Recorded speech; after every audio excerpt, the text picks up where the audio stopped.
Hey, welcome back to ZK MasterTech. We're on the road again. I'm gonna go see a customer that has an 8320R. Says the fan drive is loose and it's making noise, so let's check it out. Well, here she is in all her glory.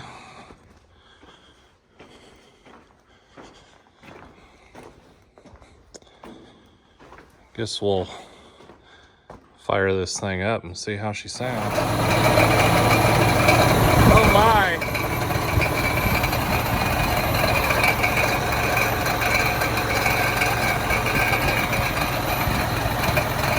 That's not good. Oofda. That sounded nasty. My goodness. Yeah, we're just gonna have to tear into that, see what's wrong. Okay, so here we have a new style drive.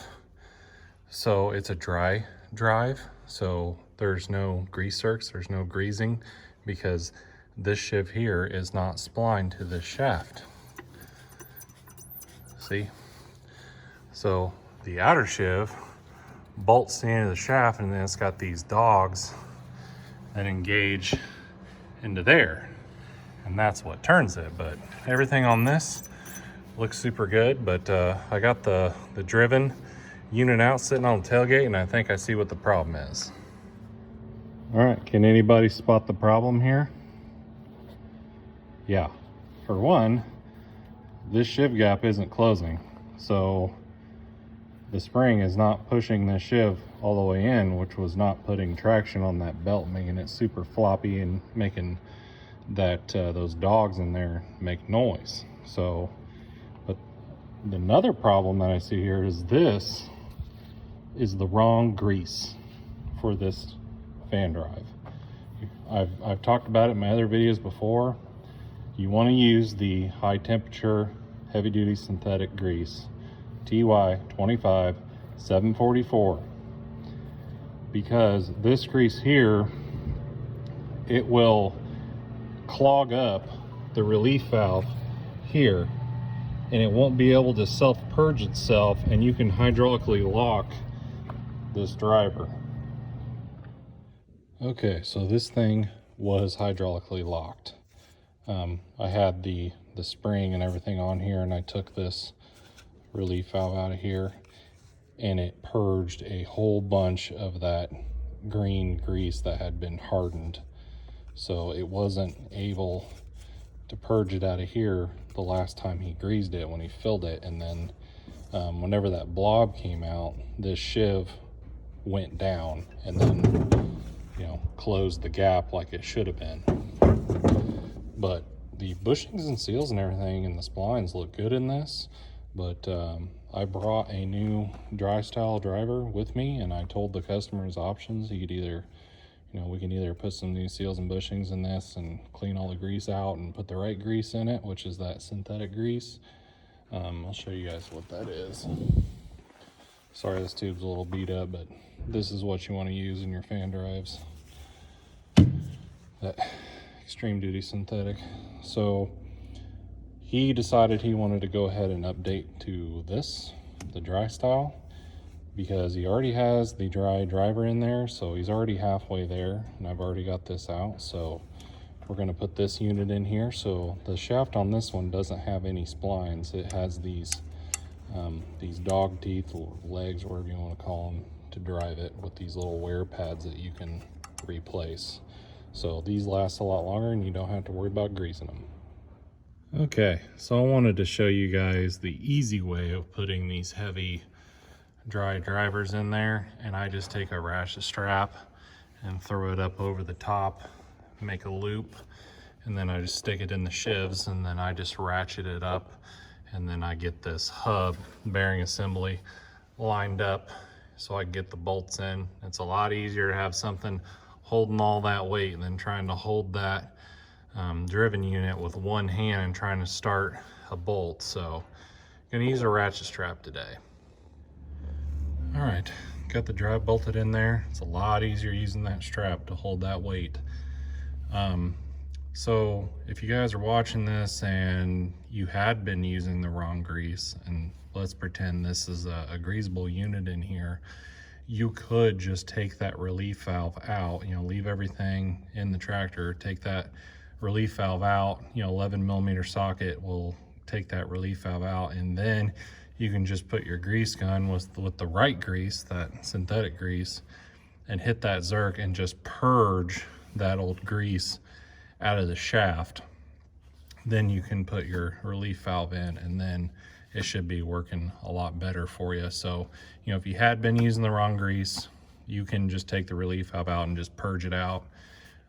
Make sure you got good, clean, white grease coming out of there, and then you can put it back together, then you should be fine.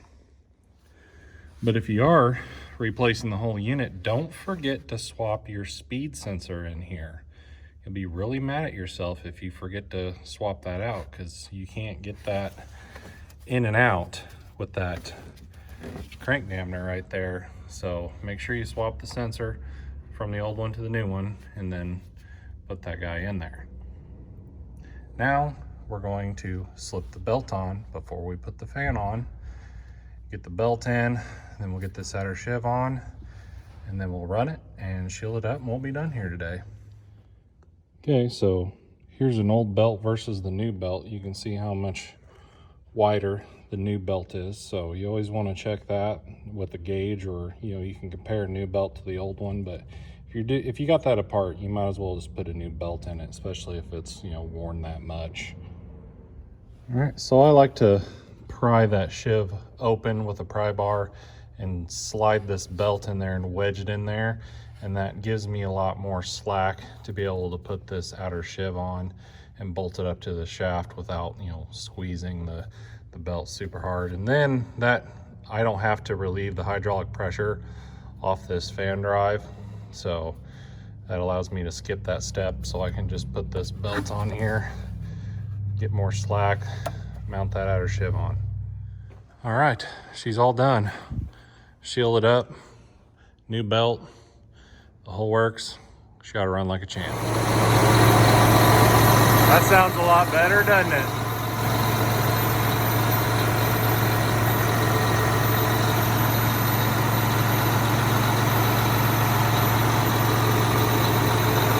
All right, we're back at the shop. Gonna do a little bit more work on the combine here. Yesterday after that service call, I came back and worked on the feeder house a bit. Let's show you what I did here. So I got the mid-floor wear strips in. You guys seen me do that before. I got the lift cylinder put back in there, and then I did have a leak on the fore and aft cylinder underneath. Of course, there's a parts page. There's only like 30,000 of those a day. Anywho, got that cylinder. It had an O-ring on a line that was broken, so got a new O-ring in that line. Got that back together. Got the conveyor chain adjusted correctly, and now we're going to level the concave, and I'm going to show you guys how to do it. Okay, here's the concave. So the reasoning why I wanted to level this thing is when I'm inspecting this combine, I'm feeling the tension on these rods. See how this one's loose and then this one's tight? Well, all these concaves, the weight is being supported by these two rods. So all the weight is sitting on this front pin right now, because there's literally no weight on this one. So you want to have equal tension on those rods, so when this thing's bouncing up and down, you ain't putting all the load on one rod. That could cause this Z-bar here, we call this plate that mounts onto the concaves, the Z-bar. Any excess vibration this plate can cause it to break right here. They'll start cracking out. So we're gonna re-level this concave, and it's the most important adjustment on the machine in my opinion, because if your concave isn't level, then you're going to be trying to make up for that misadjustment with all the other settings throughout the rest of the machine. So in the concave, this is where all your main threshing is going down. So you got either beans or ears of corn coming in here, and that rotor is threshing those cobs to try to get all the corn or the beans out of the pods so it can drop down onto these shoe augers so it can throw it back here onto the cleaning shoe, the chopper and the sieve. So say you want to set this to 25, which is in millimeters, you know, set it to 25, but if your concave is off by 15 millimeters, you know, you're not at 25, you're way off. So you want to make sure that this is mechanically zeroed. And then they have these stops here, so when you raise all the way up, 0 is technically, you know, 1 nut turn away from ticking the rotor. So we want to make sure we get this concave, you know, 1 turn away from ticking the rotor, and then we put the stop in the correct position. Someone's messed with this before, because look, this stop's loose. It's not even tight. So I think someone's, you know, they at least put a new Z-bar in here. It's got a new sticker on it. So we're gonna do this the right way and get it all leveled, get the weight distribution right between the 2 rods, and get the stops where they need to be. So the first thing you want to do is you want to back these bottom nuts off here. So you got 2 nuts on the bottom, you got 2 nuts on top. Then to raise it, we're going to be turning that first nut, which is going to be pulling this rod up. So right now the concave is all the way down because it helps me get into here and break those nuts loose easier. And once I get them loose, then I'm going to go into the cab. I'm going to raise this concave up, and we have this little electric motor here that turns this gear, and it's like a worm gear setup, and that gear there is attached to this rod, and that moves this up and down. So once I get those nuts busted loose, then we'll raise the concave all the way up. I'm also going to back these stops back this way before I raise it all the way up.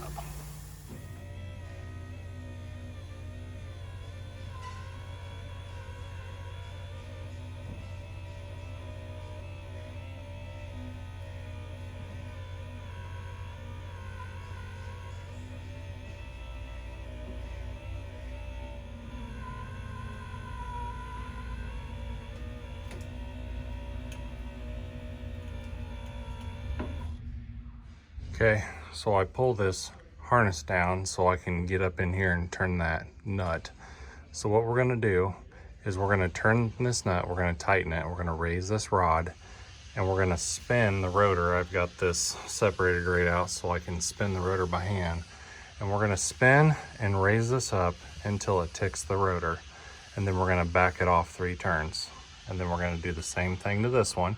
We're gonna raise it up till it ticks, and then we're gonna back it off 3 turns. Then we're gonna come back here, and then we're gonna raise it up until it ticks, and we're gonna back it off 1 turn. Same thing here, raise it up till it ticks, back it off 1 turn, and then we're gonna make sure we're equal tension on the rods, and then we're gonna lock it down, and then we're gonna thread our stops down to where they're resting right here, and then the concave is locked in at 0. So you do the 3 turns, you know, the first step, just so you're making sure that you're tightening these rods evenly. So, and you want to make sure that when you get done that both rods are tight. You don't want one rod loose, because then that'll just allow this to bounce back here. You want the weight evenly distributed between the 2 rods. So then once you lower your stops down, when you look and see where this nut was compared to where it is after you level it, that'll tell you how far off your concave was. So I'm gonna go ahead and go through that process and see where we come out. All right, so I tighten that nut until it ticks the rotor, and this is what I'm talking about. I'm gonna spin this rotor and you're gonna hear it tick.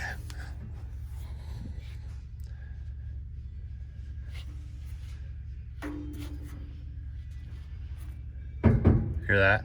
That ding ding. That was the threshing element on the rotor hitting the concave grate.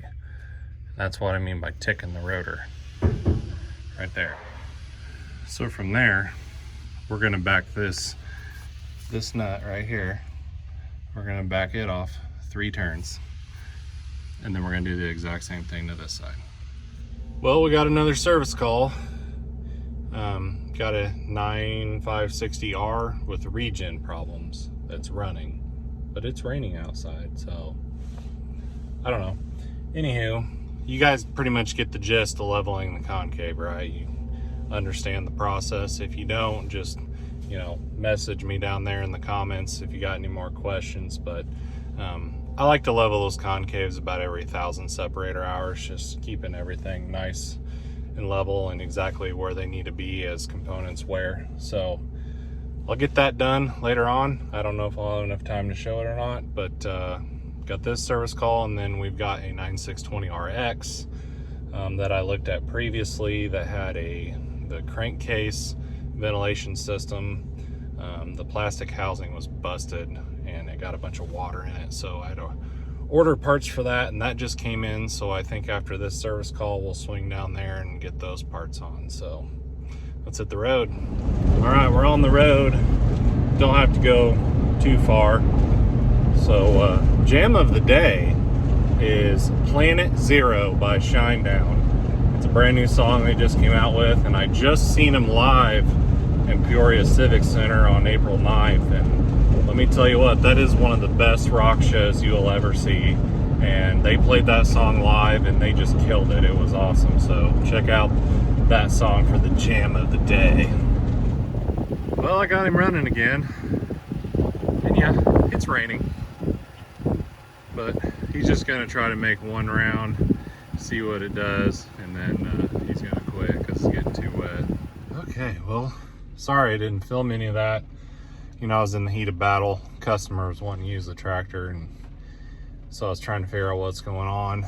So when I looked at the tractor, the exhaust filter was restricted. Had a code for that. Engine was derated. When I went in and looked at the soot level, it said that it was very high. So went in and read the codes to see if there was a reason why maybe the regeneration wasn't working properly. Had some codes for the fuel dosing system. Had some codes for the pressure being low. Had some codes for high resistance in the shutoff valve circuit. I think there was like 3 or 4 codes there. So I just quickly took the connectors off the fuel dosing pump and all the connectors on the control valve and checked the terminals, the wiring. Everything looked good. Put it back together.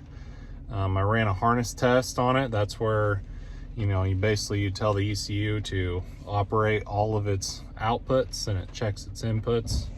You know, runs the kind of the engine harness through the paces to see if there's any circuit faults or problems, and no codes came back. It was just the codes for the exhaust filter being restricted. So then I did a test where I could turn the fuel dosing pump on. She came on, had good pressure. Then once I knew I could build proper pressure with the fuel dosing system, then I went in and did an exhaust temperature management test. So we're testing to see that the exhaust temperature is able to go up to the desired ECU temperature, and it passed that test. So I'm like, well, I guess we'll just do a service regeneration on it. So did a service regeneration, and while it was doing that, I was looking at all the data. I was looking at the DOC inlet and outlet temps, the DPF outlet temp. I was looking at the fuel dosing system state, the inlet and outlet pressure of the fuel dosing system, so I could see, you know, when it was dosing fuel and what pressures it was doing. So, and everything looked fine there. It had 7 incompleted regenerations. And I think that's because of those codes that are coming on. Some of them had been set like 6 or 7 times. So, but I just couldn't get it to act up. Just sitting here in the field, I couldn't get any of those electrical faults to actually become active. So it does have almost 3,000 hours on the engine. It does have the original engine wiring harness, and it did have the fuel dosing pump replaced already, and the fuel dosing control valve has been replaced already, and they have had trouble with this, I think, last year and in the past. So we could just be fighting an intermittent wiring issue with that old harness. Those old original harnesses weren't very good. They weren't wrapped like the new ones are, so I mean, it's probably due for an engine harness. So we may or may not put one of those on there, but I didn't see any signs in the harness where any of the wires have been rubbed through, or sometimes on the coolant pressure sensor wires, they'll just get baked through because it gets really close to that U pipe on the EGR. But that looked okay. So he's out there running right now. Just gonna make a round, see what happens, make sure we don't have any codes popped up, and then we'll make a decision whether or not he wants to put an engine harness on it. I hate to throw parts at it when I don't have a diagnosis, but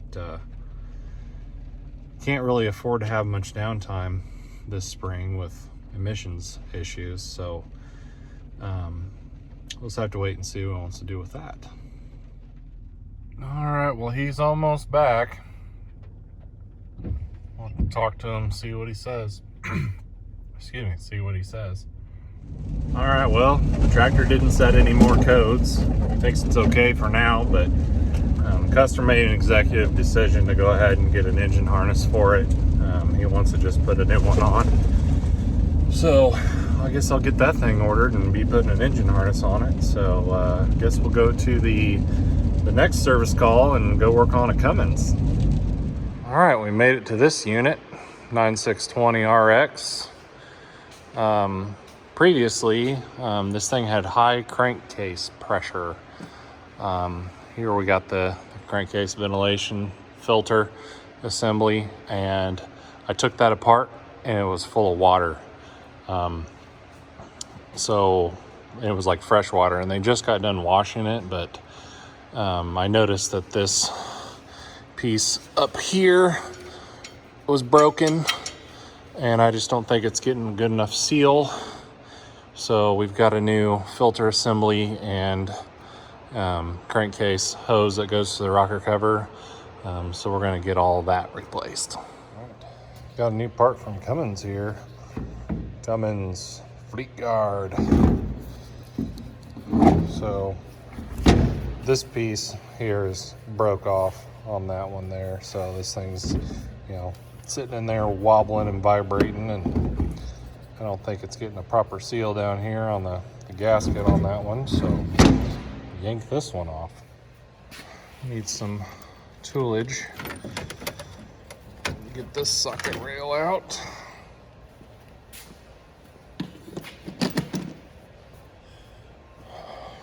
Now we need a weapon.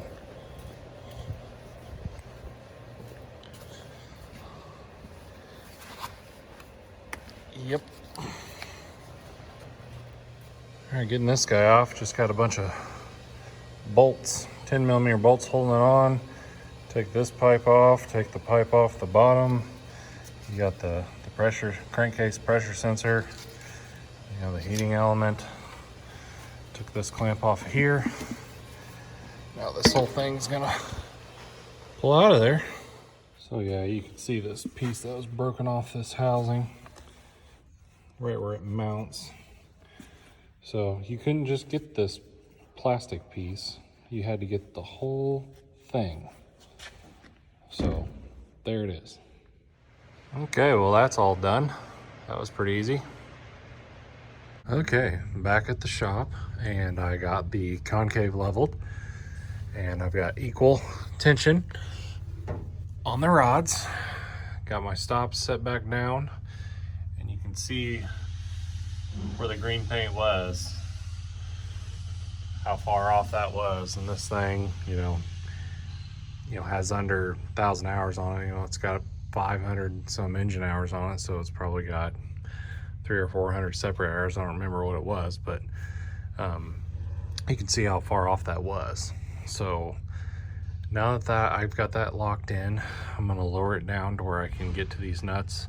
I'll jam them up, put my harness back in, and then I'm gonna go in and do the calibration on the concave position sensor. Okay, now that we know that we're mechanically zeroed, we're gonna recalibrate the threshing clearance position sensor. So we'll go down to threshing clearance calibration, calibrate, start.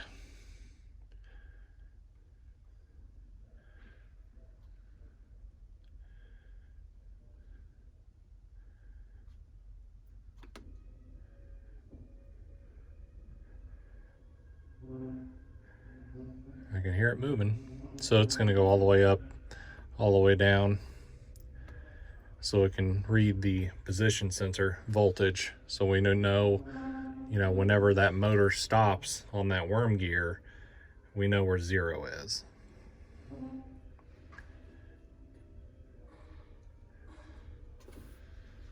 Okay, it's all done. Save the calibration. And we're done. Concave is leveled. All right, it's another beautiful day. We're on the road again. We're gonna go put that engine harness on that 9560R real quick this morning. It also, I noticed it had an AC leak on the AC compressor. So it just needs a couple O-rings on the lines going into the compressor. So let's go get that done. All right, here's the beast right here. So I'll get the hood in the service position, get it up out of my way, and then we'll just start removing the engine harness off this bad boy. Here's a new engine harness. It looks intimidating, but it's not too bad.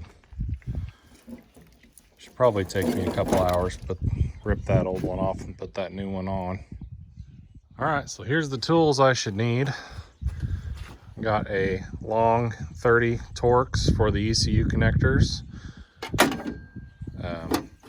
snips for cutting zip ties, flush cutters for flush cutting zip ties, trim stick.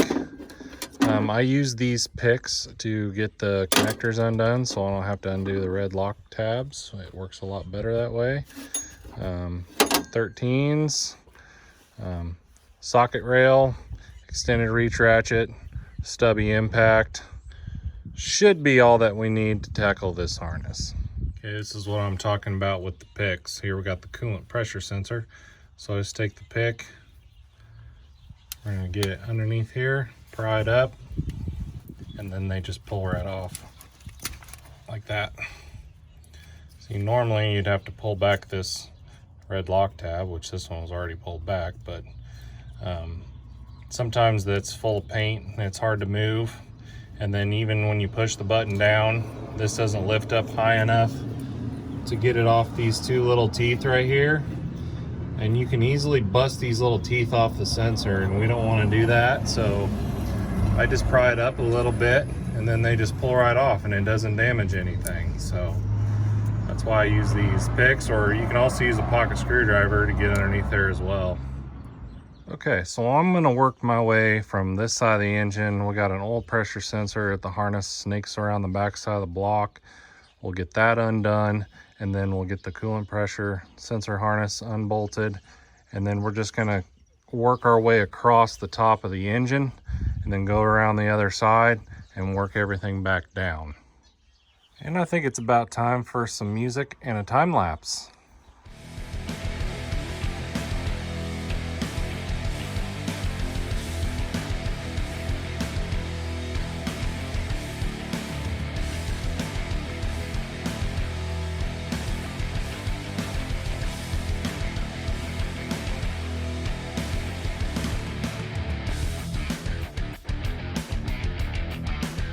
Okay, so we're gonna take that down from the top that I had all over on the other side and peel it down.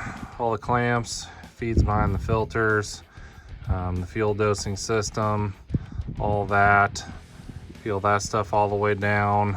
Got the intake sensor I gotta take off. down here, and then it goes into the ECU. I'm gonna take the shield off the ECU, get the ECU connectors off, and then I've got 2 connectors there that I gotta take off that go into the chassis harness. And I will have to pull 2 pins out of the new harness in order to make that work, because it was a PIP that was done. So we'll have to PIP the new harness. That's product improvement program, so it was like a recall that we did. So I'll have to do that to the new harness, and I'll just get this thing all pulled out, and then we'll feed a new one in just like we pull it out.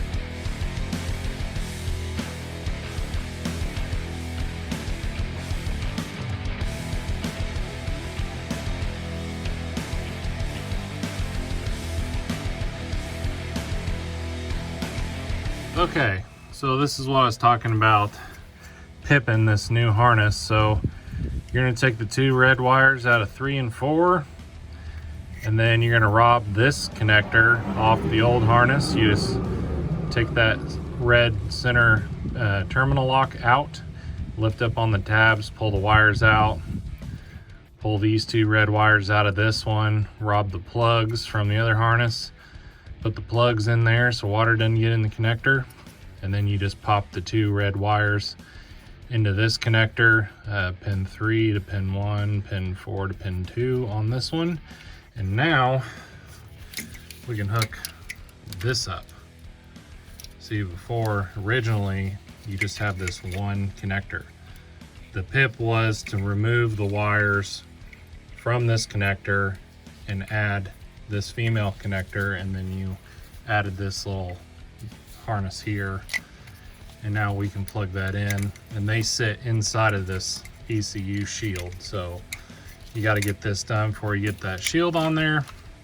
But I've got all the harness done on this side. I just got to finish up the back side of the block and the right hand side of the engine, and then I'll be done.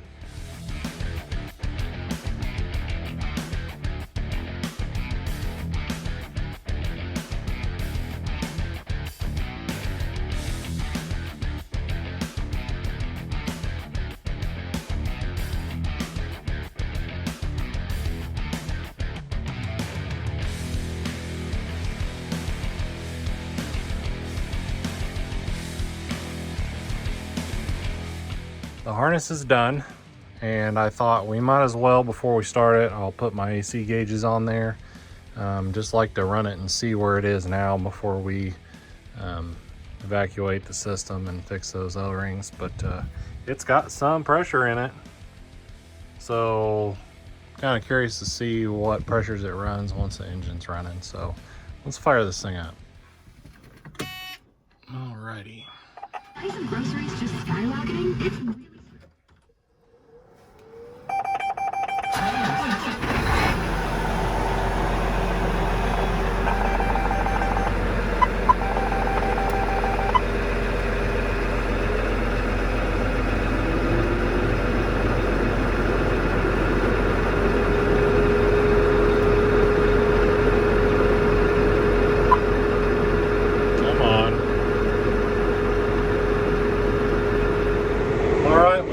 running good, no codes, running smooth.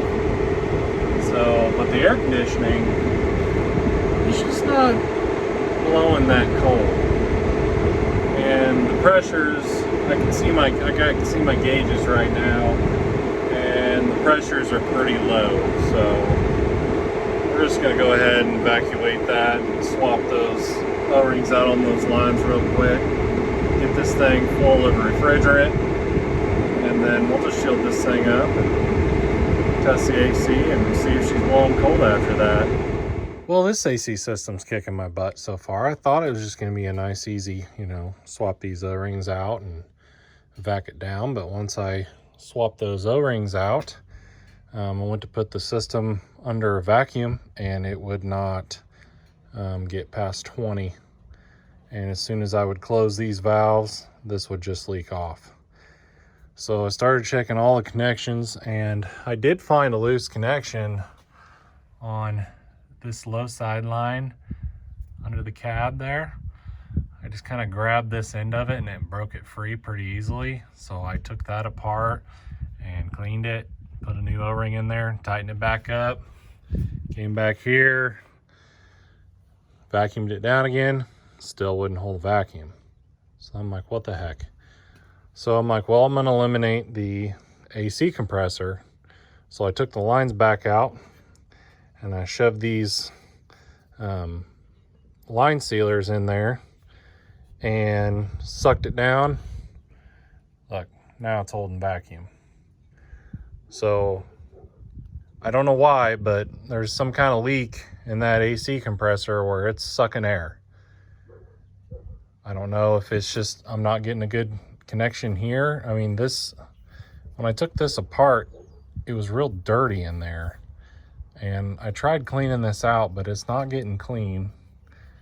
It's just got like this gray crap on it, but I cleaned that out as good as I could. Put new O-rings in on here. So I guess we're just gonna try a new AC compressor. It's pretty easy to do. Take the belt off, 3 bolts, kabam, you know, take this shield off, slap a new one on there, then see what the vacuum does. I'm not that far from the shop and I'm sure we have one, so stay tuned. All right, well, I got parts, pulling a compressor and some O-rings. Got to replace the receiver dryer when I do the AC compressor. So they'll be here after a little bit. I got someone bringing it to me, so I'm gonna go ahead and rip that compressor and receiver dryer off and be ready to slap a new one on. You know, Mother said there'd be days like this. Well, we're running out of time, guys, so let's see if my snap works.